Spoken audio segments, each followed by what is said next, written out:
Welcome friends to another r/ProRevenge video. Today we've got an awesome revenge story about getting some free gas. But first, a story from Mr. Dream Thief. He was a jerk on my ride for 12.5 hours. Flying back from Tokyo, I was on a full airplane. It's a long flight. I was pissed, but I try to be extra courteous to the people in the seats on either side of me because it's uncomfortable. Usually I opt for a window or aisle seat, but because of a snafu that still hasn't been ironed out, my visas were disapproved sometime after I flew out of the USA and landed in Tokyo, but that's another story. I was one of the last on the plane and worked my way to the back and found my seat, 7 rows from the back, in the center seat. A lovely woman from Atlanta on my left, and a grumpy old crap from heck on my right. It's a good thing I'm slender because my rowmates were rather robust in stature, and it would be elbow to elbow. The woman got up and let me in, and the gentleman by the window looked at me and said, "Crap, it's already too crowded," and then turned toward the window and grumbled to himself. I got into my seat and noticed his shoes were where my feet should be. I asked if they were his, noticing that the woman still had hers on. He said they were and turned back to the window. Could I get you to move them so I can get comfortable? I didn't want to touch someone else's property, let alone their shoes, because, well, ew. His rotund girth couldn't reach them, so the lady got up so I could move out of his way. He grunted and he fished them out. He slid them under my seat, and I said I was going to put something there, and he bent down again and finally moved them under his seat, grumbling something incoherent but nothing complimentary, and staring darts at me. I finally sat down and had to ask him to pull my seatbelt from under his backside. He said the F word several times, I believe. It wasn't very comfortable, but I'm former military and 2 times divorced, and can put up with being uncomfortable for very long periods of time. We're in the air and he keeps knocking my elbow off the armrest. We get food, and he bumps me when I drink, making it look almost accidental. I turn my air on because of the odor, and he turns his on and forces it as best as he can towards me.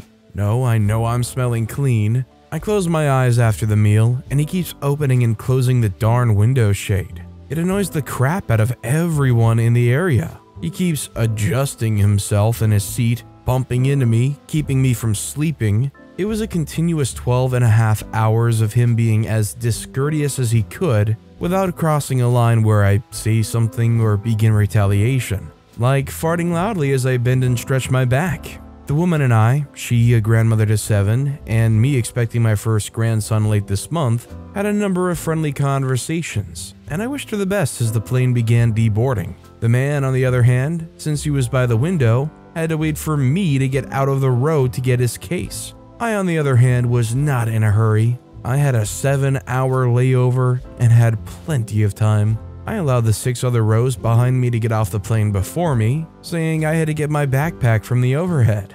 The jerk in the window seat said not to me, "Come on, all freaking ready," in a stage whisper, and I know I didn't hear him. I just kept smiling and letting the back of the plane unload. When they were all out, a guy who had seen my backpack grabbed it for me as he was getting his carry-on. Maybe he'd seen what the jerk had done for 12 hours. I was able to be the second to the last off the plane. He ended up being one of the very last getting off the plane. I almost hit him with my backpack as I swung it on my back. He pushed by me disgruntled once we got on the jetway. He was grumbling about being late. He was already huffing, and all I could do was think, it must be tough being a donkey all the time. Be honest, if you flew on a plane and you had this level of experience, would it influence you to pay up for first class the next time you fly a plane? Or is it still just too darn expensive? I'd like to know what you guys think in the comments down below. Our next story is from OK Consideration 242. Her lawyer garnished XW's pay. My ex-wife's lawyer garnished her wages to get back the money she owes in legal fees. The lawyer went after her harder than I ever did, and she didn't even cheat on him. While going through our divorce, my ex-wife's lawyer was constantly screwing up the paperwork. Errors upon errors could be found throughout the pages. Anyone who knows how lawyers work can easily surmise this jerk is stacking his hours. All in all, it took about 8 drafts and 5 months of phone calls, texts, and emails before our final court hearing date was set, and still the submitted draft to the court had major errors. It's 10 months after the hearing. My ex calls me saying that I need to pay for her legal fees. I reminded her that in the hearing, it was deemed that I did not have to pay any of her fees. Her lawyer put down that she makes $7,200 a month, and I only make $1,300. She doesn't make anything near that much. She told me that her lawyer's charging her $12,000. I just laughed. In Florida, a person's wages can be garnished up to 25% of their salary. A quarter of $7,200 is $1,800, and that's what he's seeking to be paid. Like I stated, she doesn't get paid $7,200 a month, and I have no idea where that number even came from. But it was submitted in our divorce papers for some reason, and that jerk wants it. Now, any reasonably smart person knows that they can go back to court and show evidence of their actual pay to get the garnished amount lowered. But my ex is worried that people will know how much she actually makes, and it might reflect poorly of her. Now, I've always known that my ex is a vain and shallow person, but this is beyond moronic. So instead of reducing the amount to something more reasonable, she's suffering out loud and hitting up everyone she knows for money. Yeah, because there's nothing that's going to make somebody respect them even more by going and saying, "Hey, can you spot me some money for my lawyer's legal fees?" That definitely looks like the picture of fiscal responsibility. By the way, if you're enjoying these stories, make sure to hit those like and subscribe buttons down below so you never miss any of my daily videos. Our next story is from Fresh Avocados 78. I don't think the porch pirates want my packages anymore. This is pretty basic revenge, but I think it's funny enough to share. Porch piracy has been horrible in my neighborhood lately. Basically, if you aren't home to immediately claim your package, it'll be stolen. Nothing's really being done about it by the police, despite there being a lot of proof from various home security cameras. So I took matters into my own hands. I don't have the time or skill to make one of those complex glitter bombs or anything, but I wanted to send a message to these people somehow. My solution? Fill the water bottle with pee, tightly pack it into the box so it won't move, and lightly tape the cap on instead of twisting it. That way, as soon as the box is opened, the cap comes off and pee spills everywhere. It's stupid, but effective. And what are the thieves gonna do about it? Tell the police they stole a package that had pee in it? I started doing this earlier this week, and after the first 2 got stolen, I'm now able to leave one of these traps front and center on the porch all day without it being stolen. Honestly, I hope to God it was the same person both times. They go and steal it, they're like, "Ooh, what's this?" Crack it open, and all of a sudden the whole floorboard of their car is just reeking. Try a second time, maybe slightly different packaging. Can't be another pee bottle, right? Oh God, there's pee everywhere. Our next story is from an anonymous poster, letting my ex-husband drown in attorney fees. After 5 years of marriage and endless false promises, I finally get my personal revenge. My ex-husband, 32, and I, 33, got married in 2017 after 1 year of long-distance relationship between the US and Germany. We sealed the deal, got married in the US, and he wanted me to live with him in the good old US of A, because he didn't want to learn another language. To make things easier, he moved in with me in Germany for a job I helped him to get, so we would have time to finalize my plans for emigration and immigration. Now, my ex didn't even get to start to gather all required documents for himself to be my sponsor. Said and done, I had all the documents well sorted out, canceled all my contracts, sold my belongings, sent large parts of my things to the US, and said goodbye to my lovely home, friends, and family. Little did I know, my ex-husband didn't do a single bit of research or even did his part for my immigration process, and I wasn't able to set foot on the plane that would bring me to my new home. Long story short, he left to the US without me, and I was homeless with a suitcase and 2 cats. He continued to lead me on with promises to come and get me. Meanwhile, he started a polyamorous affair. Later, he got involved with a 21-year-old young lady. I lived with my parents for a few months to get back on my feet, find a new apartment, and a new source of income. Now, I never went to German officials to get our marriage recognized in Germany, mostly because I didn't think it was necessary because we planned to live together in the US. But my laziness should be proven to be useful later. Since he was with his new girlfriend, 21, I broke up the relationship.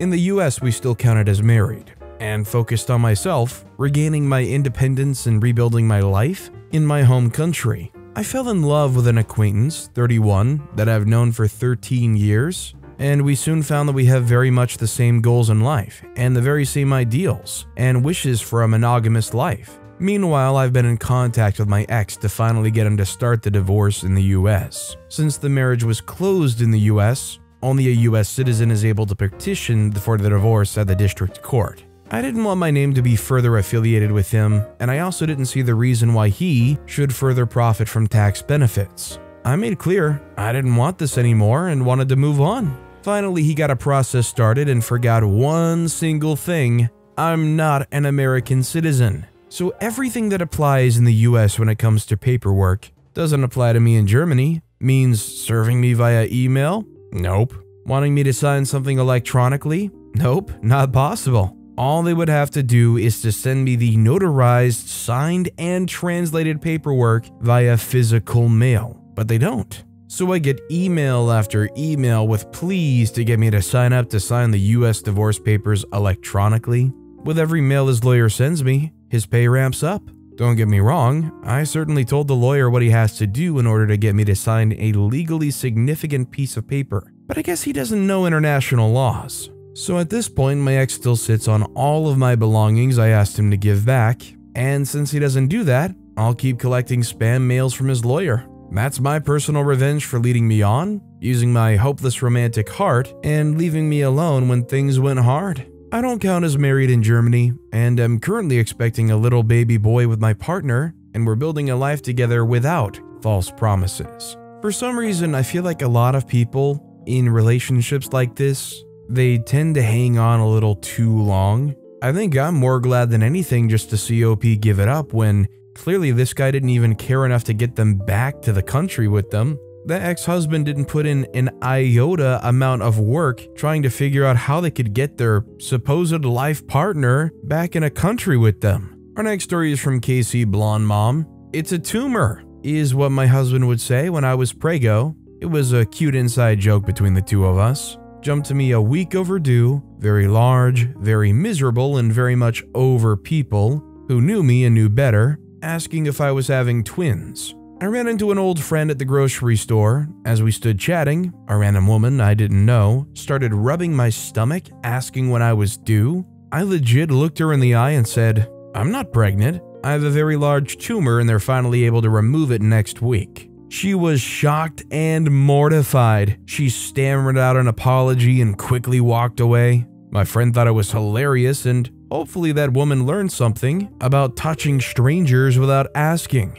All I know is I've heard enough horror stories from people who asked people if they were pregnant when they didn't know, and being completely wrong, to be conditioned that even if it seems blatantly obvious, unless they say something, just never assume. Otherwise, somehow you will get it wrong and you'll have asked when they're gonna have a baby and they're realistically facing the world's worst hernia or something. This next story is from Apprehensive Road 7918. When you don't know the rules and you're an entitled jerk. My mate decided to divorce her violent husband and sue for full child custody after being repeatedly attacked. Then he abandoned the family. He was from a semi-developed country with crap women's equality rights and she was European. He hadn't a clue regarding the legal protocols, but was such an entitled jerk, he thought he could turn up at court without a solicitor, tell the judge his wife was insane and a terrible mother, and the judge would side with him. He was so wrong. Long story short, mate got full custody and a divorce. She did have to pay him out 10,000 British pounds from the house sale. One day, she gets a call from the ex's solicitor saying that the ex is saying he can't pay them because mate hasn't given them the settlement yet. So mate sends the solicitor a copy of her bank statement to show that she had paid.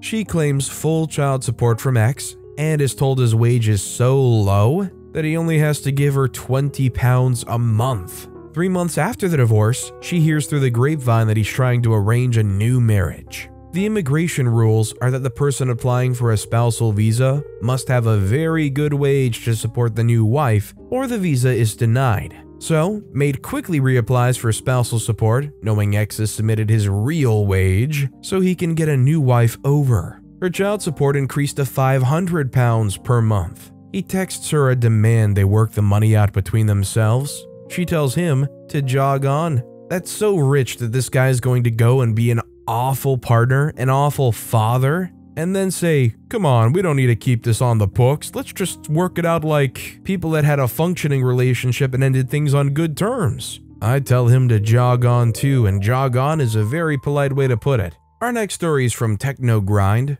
but I didn't retire. My friend, I'll call her Sandy, worked at a travel agency in British Columbia, Canada. It was a small owner-operated business with the owner and 3 employees, including my friend. Everyone worked Monday to Friday from 9 a.m. to 5 p.m. One of my friend's coworkers, I'll call her Jane, an older woman in her early to mid-60s, was a longtime nuisance employee. Among other sketchy behavior, Jane was always scamming ways to take time off over and above her official paid vacation time. In order to make up for the lost hours, she would claim overtime hours or pay by supposedly going into the office in her off hours to finish up work without being requested by the owner to do so. Despite being caught in her own lies on a number of occasions and being warned about trying to claim for unsanctioned overtime, the owner of the travel agency was reluctant to officially reprimand Jane or get rid of her. The reason being is the owner discovered that after she had hired Jane had actually been fired from her previous job at another local agency for pulling the same stunts. However, Jane had sued her former employer for unfair dismissal and had won a settlement. After a few years of my friend Sandy working at the travel agency, the owner was ready to retire and offered to sell the business to my friend. Sandy took her up on the deal and took over the business while keeping on Jane and the other employee. Once again, just as the previous owner was afraid to get rid of Jane, so was Sandy for fear of being sued. When Sandy took over the business, she instituted guidelines regarding taking time off, and she established an official no overtime policy. Jane would still try with her shenanigans, but was far less successful in getting what she wanted with my friend in charge. However, Jane still had one trick up her sleeve when she wanted to take time off on a whim. Sandy was a divorced single mom of 2 boys who were heavily involved in youth hockey. She would sometimes leave the office an hour or 2 before closing to get her boys to hockey practice or a game. In order to avoid requesting in person and potentially being denied, Jane would wait for Sandy to be out of the office to book a day off if she didn't feel like coming into work or had made plans. Sandy would then arrive at work the next morning only to discover that Jane wasn't coming in. Despite this happening a number of times, Sandy would usually let it slide since there was now a definite no overtime policy. Therefore, Jane could no longer claim to come into work on the weekend or after hours in order to try and make up for the day off. She would either miss out on a day's pay, in turn saving Sandy money as the owner, or it would come out of her remaining paid vacation days. Moreover, 2 people in the office at one time could usually handle everything. Jane not coming in was really a no-loss situation for Sandy. There was one time, however, when Sandy was going to be away for 1 or 2 work days just before the weekend to take her boys to a hockey tournament. She told Jane and the other employee, both verbally and in writing, that they could not book time off for the dates in question since she would be away and needed both of them in the office. Within a few days of giving this notice, Sandy went into the office on a Saturday to do some paperwork and go through the sales for the week. This is when she discovered that, only the day before, Jane had booked a trip for her daughter and son-in-law to Las Vegas, as well as a plane ticket in her name to Calgary where her daughter lived. Both the trip to Vegas and the ticket to Calgary coincided with the dates Sandy would be out of the office. Sandy then checked the vacation booking schedule to further discover that Jane had indeed booked the days off that she had expressly been told she couldn't have. Not mentioning that she discovered the travel Jane had booked for herself and her daughter, Sandy emailed Jane telling her that she would have to deny her the days off since she had already been told they were unavailable because she, Sandy, would be away and needed Jane in the office. Through a continued series of email exchanges, Jane replied and outright lied to Sandy with some excuse about her daughter getting some long-awaited medical treatment or surgery and she needed to go to Calgary to help out for a few days and look after her granddaughter. Sandy replied to this lie by telling Jane she knew about the trip she had booked to Vegas for her daughter and son-in-law, that Jane's trip to Calgary was most likely to babysit her granddaughter while her daughter was in Vegas, and that she would have to deny Jane the days off, especially since she booked them after being told they were unavailable. Jane countered in her subsequent reply, without even addressing the fact that she'd been caught in a lie, that she'd been a dedicated employee of the travel agency for several years, and couldn't understand why she was being treated so unfairly after all she had done for the business. She then wrote that since she wasn't being treated as a valued employee, she had no choice but to retire and was giving her 2 weeks' notice. Despite Jane's threat, Sandy replied that she would still be unable to grant her the days off, and left it at that without making any mention of Jane's threat to quit or retire. Sandy then contacted her accountant, who also acted as her de facto business advisor, and explained what had happened with Jane. Also aware of Jane's previous shenanigans, Sandy's accountant told her that this was the out she had been looking for with Jane, and she had it all in writing. He told her that Jane had essentially resigned or retired,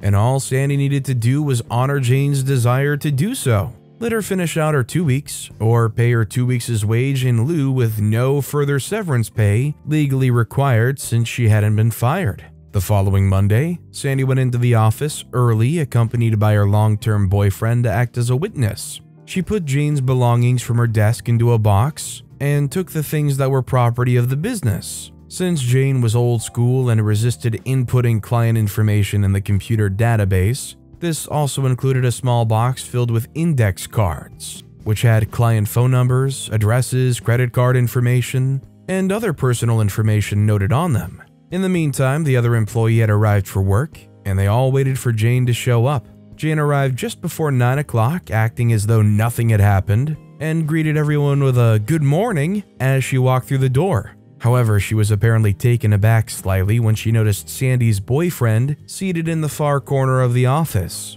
At this point, Jane was midway to her desk when Sandy informed her that there was no need to go any further, and that she had accepted Jane's notification of retirement. She then handed Jane a check, compensating her for the hours she had worked in the current pay period, as well as 2 weeks' wage in lieu of Jane finishing out her final 2 weeks before her retirement. Jane was dumbfounded and went into panic mode. "But I didn't retire, I'm not ready to retire." Sandy responded that indeed she had retired, given her notice, and had proof of it in writing. All Jane could do was continue repeating, "But I didn't retire, I'm not ready to retire," while unsuccessfully attempting to get the support of the other employee who refused to come to her defense. Sandy then pointed to the box containing Jane's belongings, wished her a happy retirement, and told her to leave the office. Jane quickly rifled through the box and noticed that the small box containing the index cards with client information was not there.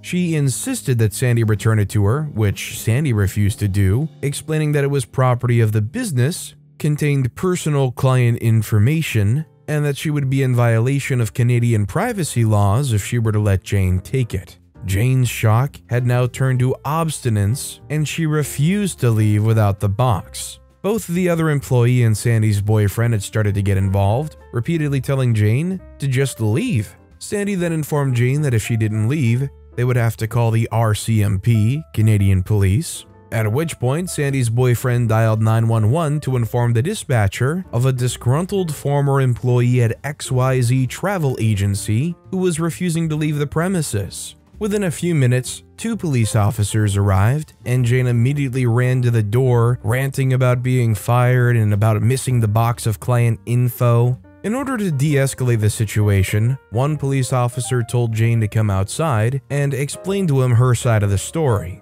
The other officer remained in the office to hear Sandy's side of the story, agreeing that Jane was not legally entitled to the box of client info. The other officer then re-entered the business and told Jane to wait outside. He said that Jane was insisting that Sandy was holding on to her personal belongings, namely a box of important information. Both Sandy and the officer who had spoken to her explained the contents of the box to the other officer, who in turn agreed that it was not Jane's property. The police officers then picked up the larger box of Jane's personal belongings, took it outside to Jane, and told her she needed to go home.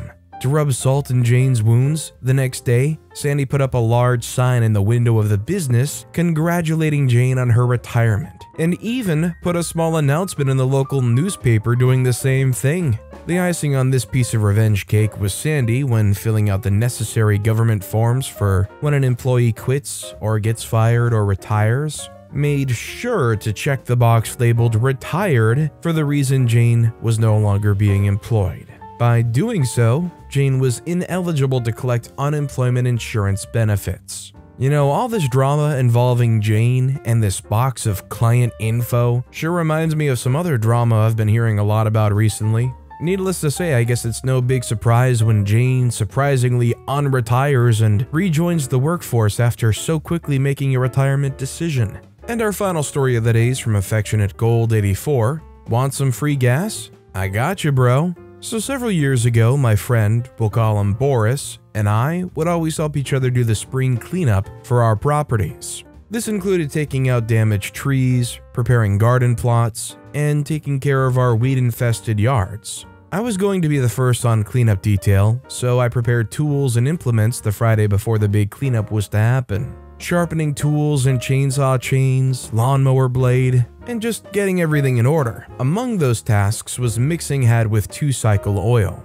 Finished up kind of late and generally put things away for the next day. The next morning, Boris shows up with coffee and biscuits around 8 a.m. As we were sitting on his tailgate enjoying breakfast, my neighbors ride up in their beat-to-heck Chevy Cavalier smoking like a freight train. We'll call them Rocky and Bullwinkle. Boris and I make the usual jokes about the amount of smoke pouring from the exhaust. Darn, bet they go to the gas station and fill up with oil and check the gas. We soon finished breakfast and thought no more about it. As we begin to get the tools laid out and had a plan of attack, I cannot find my gas cans. No mixed gas, regular gas, or a gas can in general. That's when it dawned on us why the car Rocky and Bullwinkle were driving was smoking so bad. I'm pissed to say the least. Well, all Boris and I could do was go shopping for gas cans, gas, and more 2-cycle oil. After we returned, we saw Rocky and Bullwinkle pass by several times. But all in all, we got a lot done. The next weekend, we dedicated to clean up at Boris's. A weekend or two go by, and we have a family dinner at my wife's, Rocky and Bullwinkle's grandparents'. Towards the latter part of the evening, we were having a few drinks. Most people had left, and myself and my wife's grandfather were shooting the breeze when I had to take a leak. As I was doing so, I saw a gas can with very distinct paint on it. I inquired from the old man about how it came into his possession, and he stated Rocky and Bullwinkle left it there. I simply explained it was mine, as was another, and loaded them in my truck. It ate at me every time that piece of crap car with my post neighbors went by. So, I hatched a plan from a rotten egg. I went and bought a few gallons of gas, a few gallons of diesel fuel, and some other various oils. I made a concoction of these different chemicals and filled my new 6-gallon gas can I had to purchase. With some clean gas, I filled the lawnmower and cut some grass that evening, making sure Rocky and Bullwinkle saw me. Then I put everything away but forgot and left that rotten egg gas can out. I got up and went to work the next morning and didn't even think to check on that can. But when I got home, I checked and it was gone. My wife informed me that my plan must have worked as she watched Rocky and Bullwinkle go in and out with the car, not only smoking, but spitting and sputtering as well. The last time they rode out, they didn't ride back in. They gave me about an hour of peace before they came over and wanted to know if I could look at the car and see what was wrong. If it could not be fixed on the side of the road, maybe tow it home.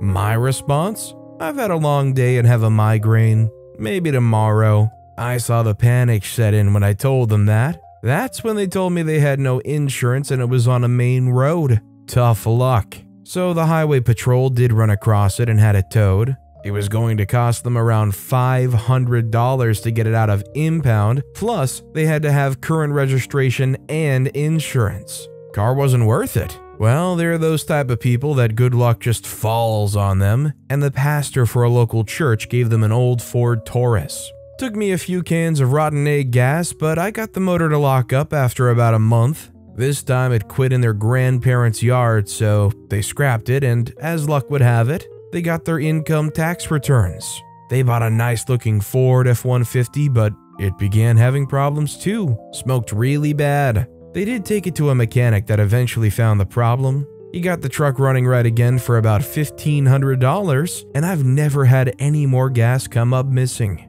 Thanks for reading. If this goes and damages multiple vehicles that they run through, is OP a bad person? Or is this completely justified considering they continue to try to steal gas from OP?